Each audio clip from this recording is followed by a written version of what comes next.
because we weren't average friends. We were good friends. We trusted each other. We'd done lots of things together. And I mean, we were almost like family. And it was so sad for that to happen. But all of a sudden I saw how bad that Mario wanted to win. Whether it was legit or not, he just wanted to win the Indianapolis 500. Yep. You know, people have asked me just about every question you can ask a race driver. They want to know about Indianapolis. They want to know what it felt like to win there 3 times.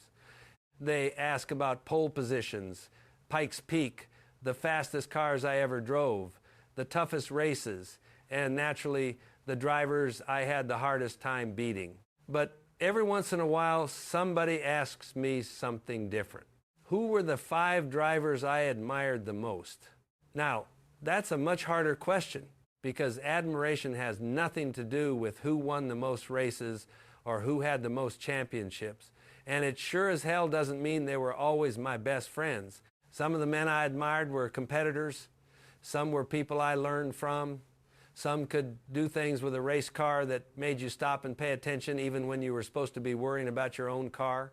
And as you get older, you remember those things differently. You stop thinking only about who finished first. You start thinking about the people who left something with you. There are 5 men who still come to mind when I think about it that way. And I'll tell you why. Let me start with Parnelli Jones. I admired Parnelli for a very simple reason. He could drive just about anything and he could make it look like it belonged in his hands. I was still trying to figure out whether I even belonged at Indianapolis when Parnelli was already one of the men everybody watched.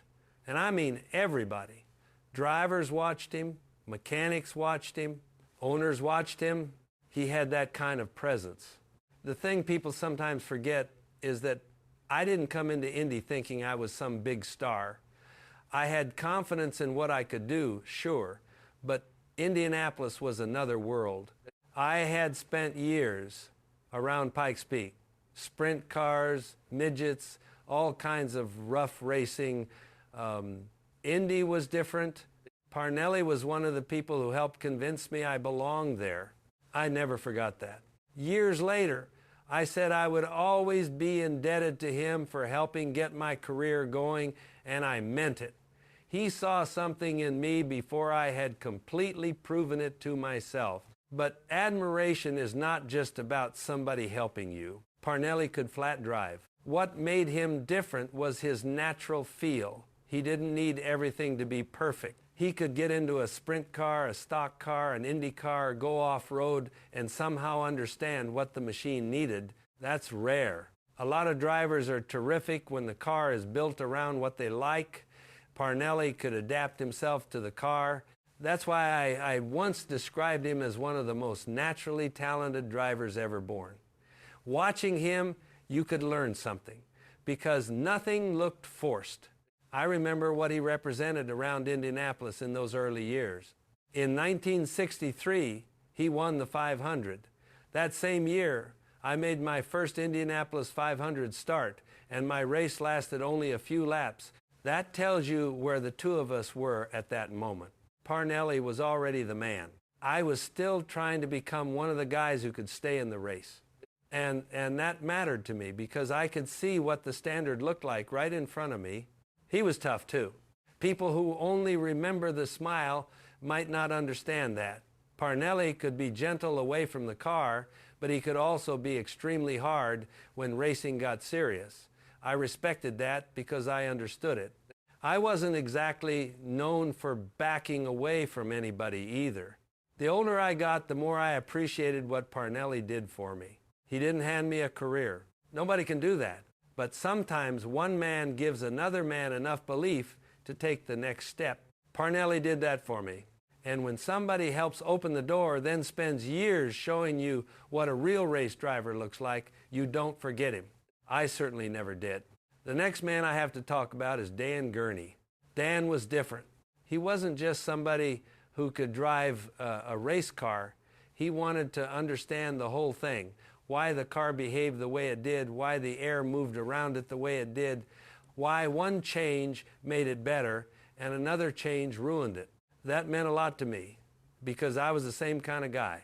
I never wanted to just sit in the car and tell the crew it was loose or pushing. I wanted to know why. I wanted to understand suspension, aerodynamics, engines, all of it. And when I started working with Dan and the people around All American Racers, I was around some of the best engineering minds in the business. I learned a tremendous amount there. I've said before that I became, in a way, a self-taught mechanical engineer because I spent so much time around people like that. I could draw suspension systems. I could explain what I wanted changed. And Dan encouraged that kind of thinking. He didn't want a driver who just held the steering wheel. That was one of the things I admired most about him. Dan could think like a driver and think like a builder. You didn't see that very often. And then there was 1,972. That Eagle was something else. At Indianapolis, I qualified on the pole with a 4-lap average of 195.94 miles an hour. The pole record from the year before had been 178.696. We jumped more than 17 miles an hour in 1 year. Now, people look at that number and think it was all horsepower. It wasn't. The cars were changing, wings were becoming a real part of what we were doing, aerodynamics were becoming more important every month, and Dan understood that world earlier than most people did. When you drove one of those Eagles, you knew there was thinking behind it. That was what impressed me. Dan wasn't afraid of a new idea. A lot of racing people are conservative. If something worked last year, they want to keep doing it. Dan wasn't built that way. If he thought there was another 1/10 of a second somewhere, he wanted to find it, and I loved that because I was never satisfied either. We could argue, we could disagree. That happens when you put strong personalities together, but I always respected what was going on inside that man's head. He made me a better driver because he made me think harder, not just about how fast I was going, about why I was going fast. And when I think back on the people who really changed the way I understood racing, Dan Gurney will always be one of them. A.J. Foyt was another one. Now, A.J. and I were not exactly the kind of guys who sat around agreeing with each other all day. We were both stubborn. We both had strong opinions. And when you put two men like that on the same racetrack, there are going to be moments when neither one wants to give an inch. But I respected A.J. tremendously. You had to. What made him different was that he could drive almost anything you put him in. That mattered in our generation. We didn't grow up believing a driver should only be good in one kind of car, on one kind of racetrack.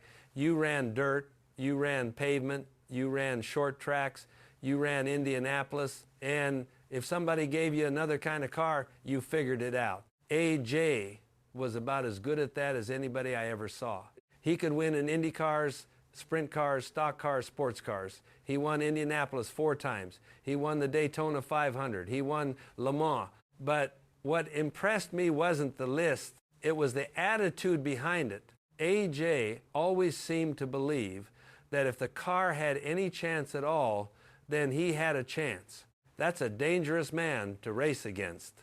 I remember watching what he did in 1964. He was incredible that year. He won the Indianapolis 500, and he won 10 of the 13 championship races on the USAC schedule. 10. You don't do that because everything goes your way.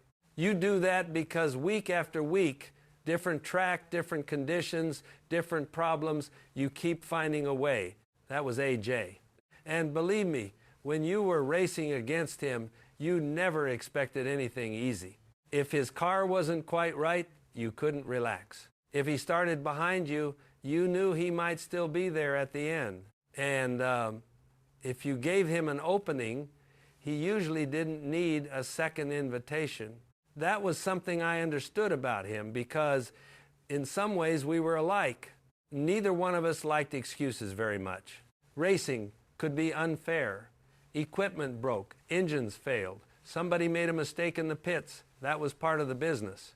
But once the green flag came out, A.J. was going to fight with whatever he had. I admired that. I also admired his toughness. People use that word too easily now. In those days, toughness wasn't about talking. It was about getting back in the car. The sport was dangerous. We lost friends. We saw terrible accidents. And still, when race day came, AJ could put everything else aside and do the job. You might argue with him. I certainly did. You might think he was wrong about something. I certainly did that too. But I never looked across the garage at AJ Foyt and wondered whether he deserved to be there. There was never any question. He was one of the men who set the standard for all of us. And when a man makes you work harder simply because you know he's going to be there every Sunday, you remember him. I remember AJ that way. Mario Andretti was another man I admired, even though our relationship was never simple. Mario and I came from the same kind of racing world. We weren't specialists. Back then, if you wanted to call yourself a race driver, you had to be willing to drive whatever somebody put in front of you. Dirt, pavement, road courses, ovals. You learned the car, you learned the track, and you got on with it. Mario could do that as well as anybody I ever saw. That's what impressed me first. He could get into an Indy car and be fast. Then he could go run a stock car, then a sports car, then Formula One. And he didn't just participate. He could win. That takes a different kind of mind. A lot of drivers are very fast when everything fits what they know. Mario could walk into a different environment and figure out what mattered. I respected that because I understood how hard it was. We raced against each other through some very competitive years, and Mario was always somebody you had to pay attention to. In 1969, he had one of those seasons where everything seemed to come together. He won the Indianapolis 500, and he was winning all over the USAC championship. When a driver gets on a run like that, you feel it. Every time you show up, his name is there. You start measuring your own weekend against what he's doing. That was Mario. He had speed, but he also had ambition. He wanted to prove he could do more than one thing, and I respected the hell out of that. Of course, people always want to talk about 1,981. I understand why. I crossed the line first at Indianapolis. Mario finished behind me. Then the decision came the next day, and I was penalized over what happened during the caution period. For a while, Mario was declared the winner. Months later, after the appeal process, the victory came back to me. That whole thing created a lot of bitterness. I believed I had won that race fairly. Mario had his view, I had mine. And when two competitive men believe strongly that they're right, things can stay uncomfortable for a long time. But here's what age teaches you. One argument, even a big one, is not a whole career. It is not a whole man. When I look back at Mario, I don't only see Indianapolis in 1981. I see a driver who won in America, won in Formula One, won on dirt, won on road courses, won in stock cars, and kept challenging himself when he really didn't have to. That's rare. And whether Mario and I agreed or disagreed, I could never pretend I didn't respect what he could do with a race car. You don't have to be close friends with a man to admire him.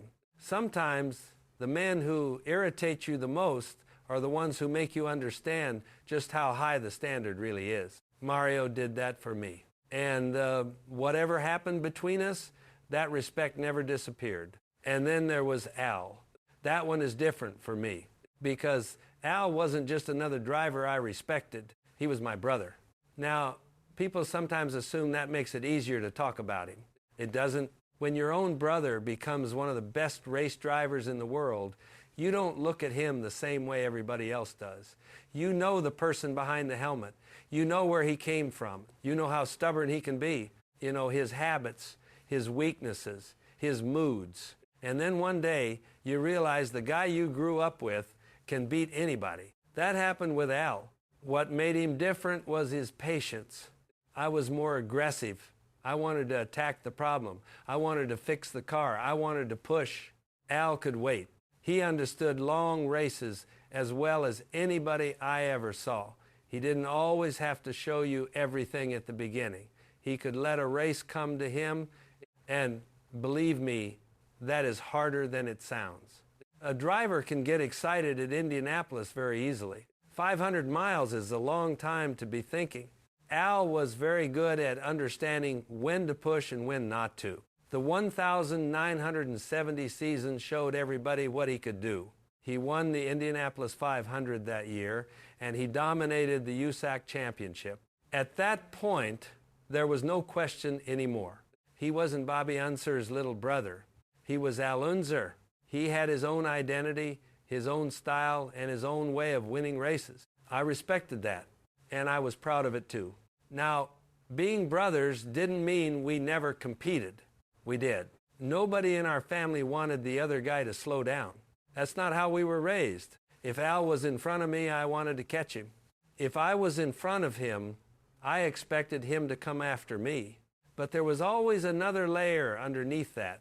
We both understood what our family had sacrificed for racing. We understood what Indianapolis meant. We understood how dangerous the sport could be. And we understood that getting one Unser into victory lane, there was already something special. Between the two of us, we ended up winning the Indianapolis 500 7 times. I won 3. Al won 4. And I'll tell you something. When Al won his 4th in 1987, I wasn't sitting in another race car trying to beat him. I was in the broadcast booth. I got to watch my brother at 47 years old win Indianapolis again. That meant something to me. By then, I understood racing differently than I had when we were young. You spend your early life trying to prove who is faster. Then you get older and you realize how lucky you were just to have been there together. I admired a lot of drivers in my life, but Al was different. I knew what it took for him to become that good. I knew the work behind it. I knew the man, and no matter how many races we ran against each other, he was still my brother. That mattered more than any trophy ever could. When you're young, you think mostly about beating them. You look at the car next to you, and all you care about is getting to the corner first. You think about speed. You think about winning. You think about proving that you belong there. But time changes that. The trophies get put away. The cars disappear. The records get broken. And what stays with you are the people.